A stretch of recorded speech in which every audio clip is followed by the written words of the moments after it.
عمران خان یہ کہہ رہا ہے کہ چونکہ میں نے ڈرون کی مخالفت کی ہے، چونکہ میں نے امریکہ کی مخالفت کی ہے، چونکہ میں چین اور روس کی طرف گیا ہوں، چونکہ میں نے امریکہ کو ناراض کیا ہے، یورپ کے خلاف بیانات دیے ہیں، تو اس لیے مغربی طاقتوں نے آپ کو آگے کیا ہے کہ ان کی حکومت ختم کر لیں۔ دیکھیے بات یہ ہے کہ ڈرون حملوں کی پاکستان کی فضا سے اجازت جنرل مشرف نے دی تھی، جی یہ تو آپ بھی جانتے ہیں نا، اور جنرل مشرف کے حق میں مظاہرے کرنا، ریفرنڈم میں اس کا ساتھ دینا، یہ رول بھی اس کا تھا۔ سن 1997 میں جب واشنگٹن کے اندر پاکستان کے وزیر خارجہ کی میٹنگ ہنری کسنجر کے ساتھ ہوئی تھی، جو آج بھی زندہ ہے، امریکہ کا دماغ کہلایا جاتا ہے، اور جس میں گولڈ سمتھ بھی اس مجلس میں موجود تھا، اور اس میں ہمارے وزیر خارجہ کو وہ کہتا ہے کہ ہمارے لونڈے کا خیال رکھا کرو، لک آفٹر اور بوائے۔ یہ عمران خان کا ذکر کر رہے ہیں؟ ہاں، اور یہ کون سے وزیر خارجہ تھے؟ یعقوب خان، صاحبزادہ یعقوب خان۔ ہاں، اور یہ باتیں اب ادھر اداروں کے پاس جائیں، ان کے پاس سب ریکارڈیں موجود ہیں جی۔ پھر اس کے بعد حکیم سعید دہلوی نے جو کتاب لکھی ہے، اس کتاب میں اس کو یہودیوں کا ایجنٹ انہوں نے لکھا ہے سن 1996 میں۔ آپ کے نوائے وقت اخبار نے 1996 میں یہ خبر چھاپی ہے، مصر کے ایک اخبار نے یہ خبر چھاپی ہے کہ وہ کس کا ایجنٹ ہے اور کس مقصد کے تیار کیا جا رہا ہے، اور کسی وقت وہ پاکستان میں ان کو لائیں گے جی۔ لیکن مولانا صاحب وہ تو طالبان کی حمایت کر رہے تھے، آج بھی طالبان کی وکالت کر رہے ہیں، ڈرون حملوں کے خلاف وہ کہتے ہیں سب سے زیادہ میں بولا ہوں۔ ڈرامے نہ کریں نا، یعنی ایکسپوز ہو چکا ہے۔ لندن کے اندر جب میئر کا الیکشن ہو رہا تھا، اور جس میں ایک پاکستانی نژاد وہاں میئر کا الیکشن لڑ رہا تھا، تو یہ اس شخص کی کمپین کے لیے گیا جس کے پیچھے موٹو لکھا ہوتا تھا کنزرویٹو فرینڈز آف اسرائیل، اس کے لیے کمپین کی انہوں نے۔ لیکن اس کے ساتھ اس کی دوستی تھی جیک سمتھ کے ساتھ، اور دوستی کا مطلب کیا ہوتا ہے؟ اس کی سابقہ اہلیہ کا وہ بھی تھا، تو رشتہ داری میں اس نے کیا تھا۔ تو پھر اسرائیلی اور یہودی لابی کے ساتھ جائے، دوستی اپنی جگہ پر، لیکن پبلک کے سامنے جا کر کہنا کہ میں اس شخص کی حمایت کر رہا ہوں کہ جو کنزرویٹو فرینڈ آف اسرائیل ہے۔ لیکن مولانا صاحب دیکھیں، ڈرون حملوں کے خلاف مستقل وہ کیمپین چلاتے رہے، جبکہ وہ کہتے ہیں کہ نواز شریف اور زرداری کے دور میں سینکڑوں ڈرون حملے ہوئے، لیکن یہ لوگ اس لیے مخالفت نہیں کر سکتے کیونکہ ان کی جائیدادیں ادھر ہیں۔ تو یہ بات تو ٹھیک ہے کہ ڈرون حملوں کی مخالفت انہیں کی ہے، ڈرون حملوں کی مخالفت حضرت، اس نے ایک دنیا میں ایک تنظیم ہوتی ہے جو ہر طرف کام کرتی ہے۔ جنگ کے حق میں بھی دنیا میں تنظیمیں ہیں، اس پر ان کو پیسے بھی ملتے ہیں، اور وہ انہی کے لیے کام کر رہے ہوتے ہیں۔ اسی طرح انہوں نے دوسرے پہلو پر بھی کچھ تنظیمیں بنائی ہوتی ہیں کہ اگر کوئی اپوز کرنے والا ہے تو اس حلقے کو کور کرنے کے لیے ہمیں اس طرح کی ایک تنظیم بھی چاہیے۔ لہٰذا یہ دونوں طرف کی تنظیمیں ایک ہی مرکز سے وابستہ ہوتی ہیں۔ جہاں وار لڑنے والے لوگ ہوتے ہیں، وہاں اس کی مخالفت والے لوگ بھی ہوتے ہیں۔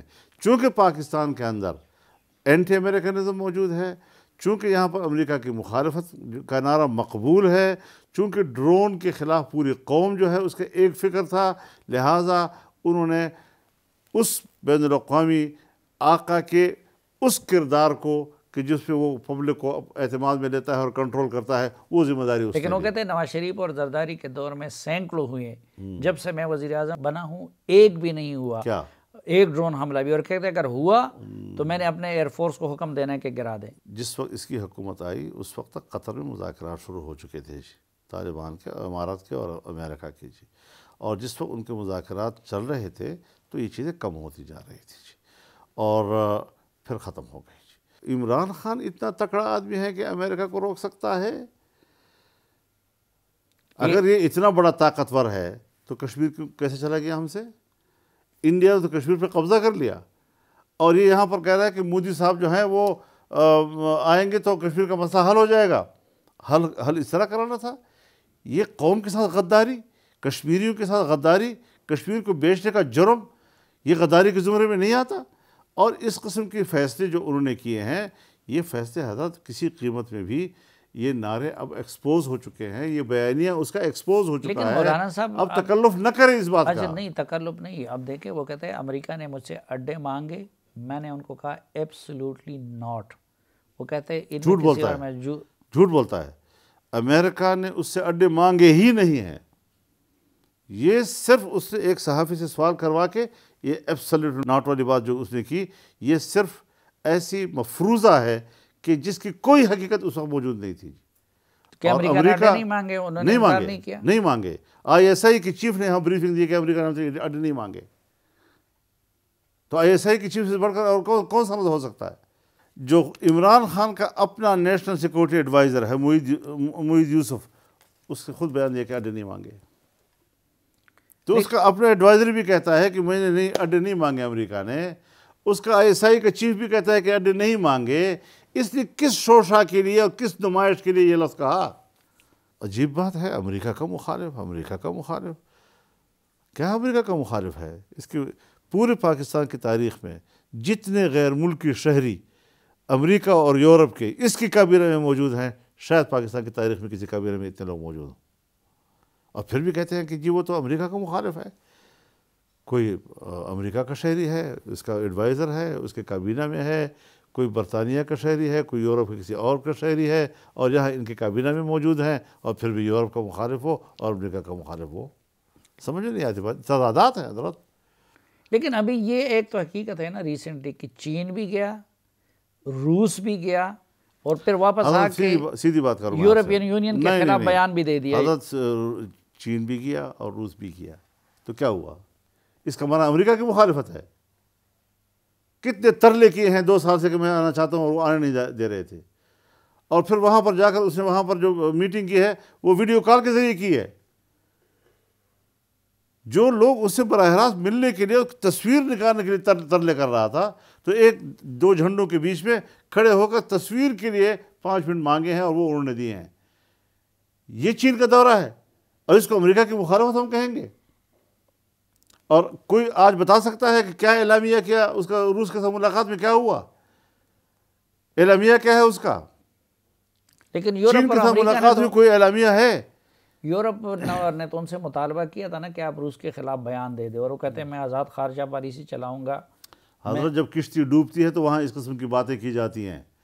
اب اس کی کشتی ڈوب چکی ہے، پر کٹ چکے ہیں، اب اس کے پاس مقبول نعرے کہ میں نے اس کا انکار کیا اور میں نے اس کا انکار کیا، تجھ جیسا غلام پاکستان کی تاریخ میں آیا نہیں ہے عمران خان، ہم تمہیں جانتے ہیں، لیکن یون کی بہر رنگے کے خواہی جامہ میں پوش، مرانداز قدرت میں لیکن جس انداز میں انہوں نے یون جنرل اسمبلی میں خطاب کیا، کشمیر کا کیس پیش کیا، ڈونلڈ ٹرمپ کے سامنے جن خیالات تقریر میں اس سے بہت اچھی کرتا ہوں جی، جتنی بہترین تقریر میں کرتا ہوں شاید کوئی کر سکتا ہو۔ تقریروں کی بات چھوڑو، تقریریں تو اسی لیے کی جاتی ہیں کہ پاکستان میں آئے گا تو لوگ کہیں گے واہ واہ واہ واہ واہ واہ واہ واہ، اور یہاں تک کہ ان کی پارٹی کے لوگ کہتے تھے کہ اس تقریر کے بعد بھی مولانا صاحب اس سے اختلاف کریں کہ کون مانے گا فضل الرحمان کو؟ تو فضل الرحمان نے کہا نہیں، میں سچ پہ ہوں، تو جھوٹا آدمی ہے، لفاظی کے ذریعے دنیا کو دھوکہ دینا چاہتا ہے، تمہارا دھوکہ جو ہے میں دنیا کو دکھاؤں گا، اور دکھا کر ثابت کیا میں نے۔ کیا دھوکہ دیا اس نے؟ کہ جو قوم آج مر رہی ہے، پٹ رہی ہے، جو خوبصورت نعرے اس نے لگائے تھے اور جن کے حقائق یہ سامنے آ گئے، اچھی تقریر کی، کشمیر بیچ دیا، اچھی تقریر کی، 1 کروڑ نوکریاں دے دی، اچھی تقریر کی، 50 لاکھ گھر دے دیے، اچھی تقریر کی، دنیا پاکستان میں نوکریوں کے لیے آئے گی، پاکستان سے کوئی نہیں جائے گا، اچھی تقریر کی، بھیک نہیں مانگوں گا، اچھی تقریر کی، IMF سے قرضہ مانگوں گا، خودکشی کر لوں گا، بڑی اچھی تقریریں ہیں، بڑے اچھے الفاظ ہیں، ایسے قبول قسم کے جملے اور الفاظ تاریخ میں کوئی کہہ سکتا ہے؟ عمل کیا ہے؟